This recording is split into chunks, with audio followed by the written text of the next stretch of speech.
नमस्कार दोस्तों, एनआईएलटी सीईटी 2022 के इस वीडियो में आप सबका स्वागत है। दोस्तों, आपको जो काउंसलिंग कॉल लेटर मिला है उसमें आपका किस दिन आप अटेंड करेंगे और कितने बच्चे अटेंड करेंगे वो मेंशन है। उसी के हिसाब से आपको वहाँ पे प्रेजेंट रहना पड़ेगा। उसके बाद आपको जितना बच्चे काउंसलिंग के लिए बोला है उतना बच्चे जाके पहले आपको अटेंडेंस डालना है।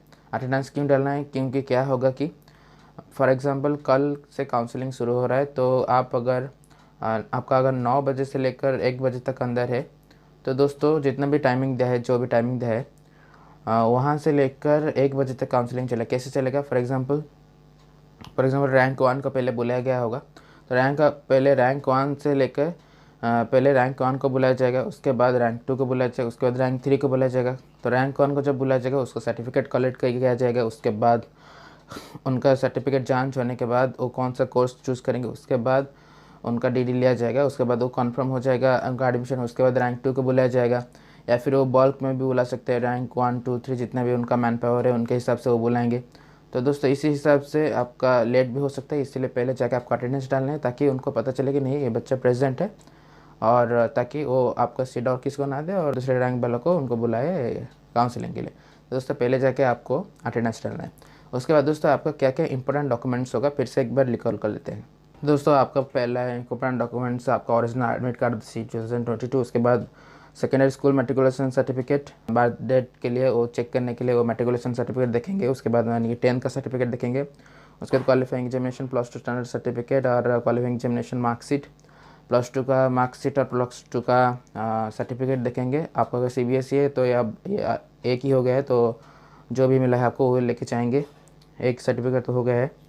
उसके बाद दोस्तों स्कूल और कॉलेज लिविंग सर्टिफिकेट, SLC और CLC आपको लेके जाना पड़ेगा। कॉन्डक्ट एंड कैरेक्टर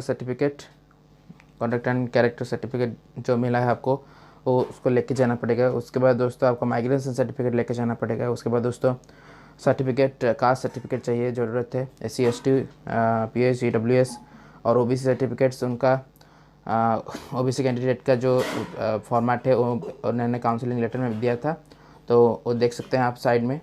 तो साइड में देख सकते हैं आप कैसे है। और दोस्तों आपका OBC सर्टिफिकेट सेंट्रल लेवल का होना चाहिए, अगर आपका स्टेट लेवल का होगा वो रिजेक्ट कर देंगे। और कास्ट सर्टिफिकेट और आपका +2 का मार्कशीट, ये सब बहुत इंपॉर्टेंट डॉक्यूमेंट्स है। अगर ये आप लेके नहीं जाते तो आपको रिजेक्ट कर देंगे और कुछ भी नहीं सुनेंगे। आपको मस्ट ये सब लेके जाना पड़ेगा। उसके बाद गैप ईयर सर्टिफिकेट और एप्लीकेबल, और उसके बाद पासपोर्ट साइज़ रिसेंट फोटोग्राफ्स, 4 आपको फोटोग्राफ्स लेना है, रिसेंट फोटोग्राफ।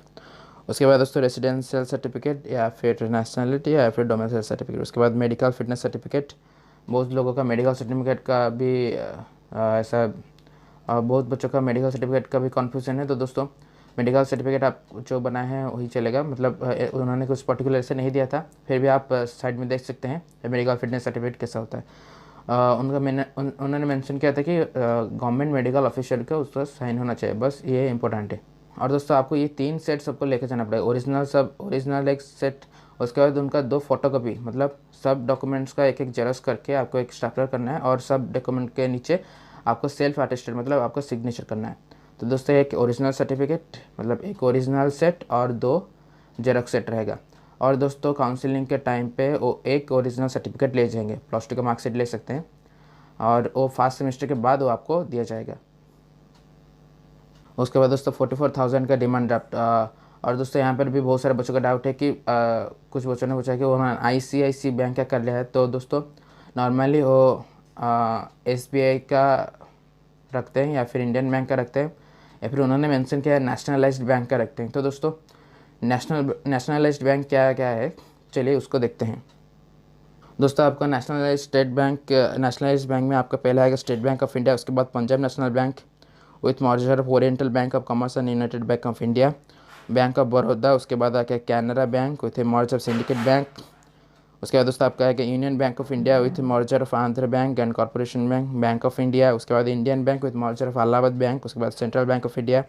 उसके बाद आएगा इंडियन ओवरसीज़ बैंक। उसके बाद आएगा यूको बैंक। उसके बाद आएगा बैंक ऑफ महाराष्ट्र। उसके बाद आएगा पंजाब एंड सिंध बैंक। तो दोस्तों ये 12 बैंक्स नेशनलाइज्ड बैंक है। आप इनमें से कोई भी DD आपको लेके जा सकते हैं। अगर आपने गलत DD कर लिया है तो भी कोई टेंशन लेने के बाद नहीं, आप कल सोमवार है, कल आप जाके वहाँ पे भी बैंक से DD करवा सकते हैं, पास में जो बैंक होगा नेशनलाइज्ड बैंक। तो दोस्तों इसमें कोई घबराने की बात नहीं है। उसके बाद हॉस्टल अकोमोडेशन, हॉस्टल का सीट बहुत ही कम होता है। तो दोस्तों आप जब आपका एडमिशन हो जाएगा उसके बाद आप रिस्पेक्टिव वार्डन के पास जाएंगे, उनको एक एप्लीकेशन लिख के देंगे। उसके बाद वो जो जिन्होंने जो भी इस हॉस्टल सीट को मिला होगा वो एक वेबसाइट में निकाल देंगे नोटिस। तो इस तरह आपको पता चल जाएगा हॉस्टल में किन किन का हुआ है। और उसके बाद हॉस्टल की सीट कन्फर्म होने के बाद वो हॉस्टल की फ़ीस आप भर देंगे। तो दोस्तों जो मेजर डाउट्स था मैंने उस सबको क्लियर कर लिया है। तो दोस्तों आशा करता हूँ वीडियो आपके लिए हेल्पफुल होगा। इसी के साथ इस वीडियो को एंड करते हैं। जय हिंद, जय जगन्नाथ, वंदे मातरम।